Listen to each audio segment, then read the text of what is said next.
шотландец, не ирландец, който на ирландски акцент го пееше, значи спука ги. Така, сега, значи горе-долу тук това е работата. Какво трябва да направите? Виждате какво трябва да... Ето, от тук. Посещавате всички категории, виждате какво правят хората, не се притеснявайте, дори и да има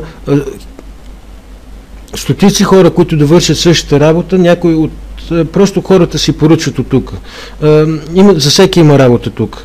При 20 милиона посещения на седмица ли беше, на колко беше, значи имат работа за всеки.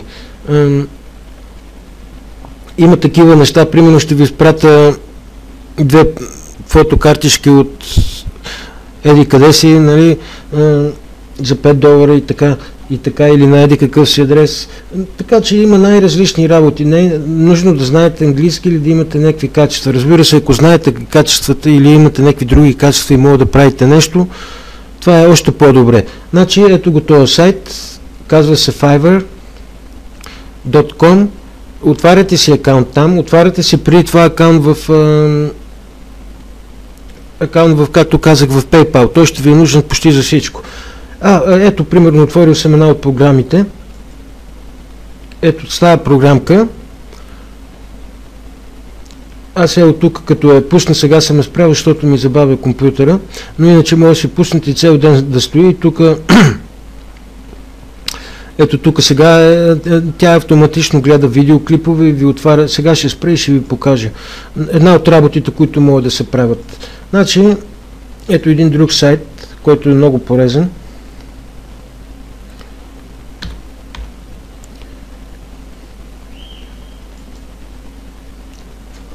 You like hits. Значи ето тук, като си отворите акаунт, може да използвате такава програма. Значи за те аз накрая ще ви предложа за $8 да купите един пакет от продукти, които ще ви научат на много работи, в този смисъл, нали? Пък там ще има и информация как да си вземете всичките тези програми, защото те струват пари, нали? Как да си ги вземете и курсове и да се научите на всичките работи. Но ето, примерно тук може да вземете Twitter followers, Facebook likes и да ги продадете в Fiverr. В Fiverr или на толкова други места, където могат да се продадат за повече пари. Примерно, забравих да ви кажа друго нещо. Казва се Offline Arbitrage. Когато някой иска услуга, например, да му се направят 3 видеоклипа или 2 видеоклипа рекламни, или 2 банера и плаща за тая работа, има начини как да ги намерите тези хора, нали, и плаща за тая работа, да кажем, $15. Или да кажем, иска 2000 Twitter followers или Facebook likes, Facebook харесвания иска някъде към 2-3 хиляди, примерно. И вие чисто и просто ги купувате от тук. Тези 2000 има много хора къде продават и 2000, и 1000, и 15 000, купувате ги и му ги давате на него. Тук ги купувате за $5, на него му ги давате за $15, значи това се казва арбитраж. Вие може да ги направите и сами да не ги купувате, примерно ето от тук. Това е чисто и просто един exchange. Отваряте си Twitter акаунт, Facebook акаунт само за тази работа, YouTube акаунт и генерирате точки. Ето аз в момента имам 544 точки и трябва да продам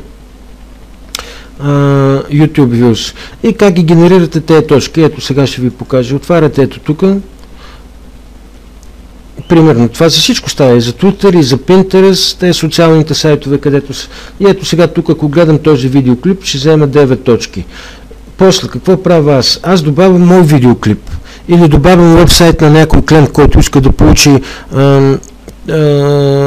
Twitter tweets или Facebook likes, неговата фенпейдж, му я добавям тук.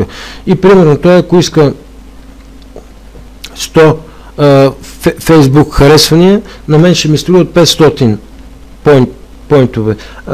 Аз имам в момента 544 и само добавям неговата страница и в един период на 24 часа до 2-3, зависи каква е работата, той се получава това нещо.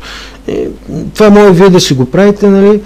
Аз специално използвам за този сайт ето тази програмка. Значи тя е част от един продукт, който струва $37. Аз ще ви го кажа, той всъщност е включен, аз ще ви препоръчам кой е той, защото това е един от най-добрите най-добрите ръководства и учебници, това как да се правят пари с YouTube. Така, както казах, освен Fiverr има още такива някъде към 25 сайта. Повечето от тях няма да имате никаква поръчка, но има 10 от тях, които задължително трябва същите работи, които тук ще ги правите, да ги сложите и там. Така, значи това ще ви генерира $1000 поне на година. Значи тези българи, където ви казах, те изкарват по много повече. Те изкарват по $500-600 всеки месец, само от Fiverr. С това аз приключвам това видео като завърших само на две работи. Още веднъж. Начин номер 1 за правене на пари е използване на microjob сайтове, като най-големи от тях е Fiverr. Отворете си PayPal акаунт, свържете го, отворете акаунт в Fiverr, разгледайте всичките категории, разгледайте какво хората правят тези категориите, разгледайте ги, примерно, ето сега lifestyle, да кажем. Ето той тук на всека като такова има подкатегория Animal Care and Pets, Relationship Advice, Health and Fitness. Ако знаете някои упражнения, може да направите видеоклип на тези упражнения, как да се направи еди какво си, еди какво си. И правите един пакет от 3 видеоклипа и казвате, аз ще ви покажа как да правите правилно еди какво си и еди какво си. Може хороскопи да правите. Не вие да ги правите, просто го припишете хороскопа от някъде, преведете го на английски. Рецепти. Може да продавате рецепти.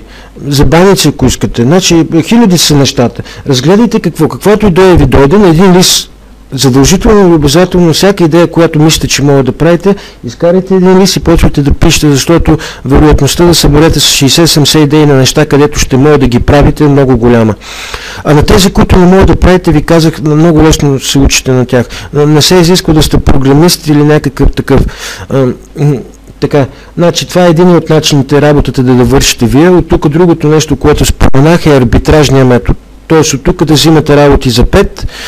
В част от тези курсове, които ви казах, където ще ви кажа да си свалите, има точно тази система, арбитраж. От тук купувате за 5, отивате на други места или използвате софтуер, или отивате на други места.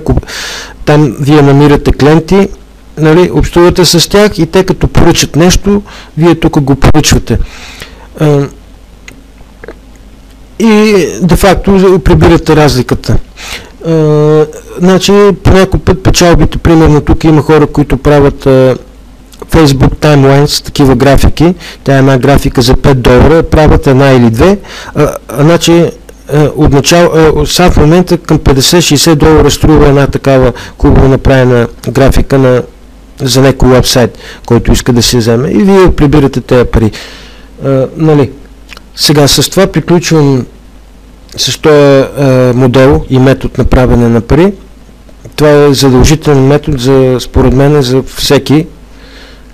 Не е толкова трудно. Има хора от Гана, от Нигерия, от България, много от Полша, от Уругвай, от къде ли не, тук правят хиляди, правят пари хората.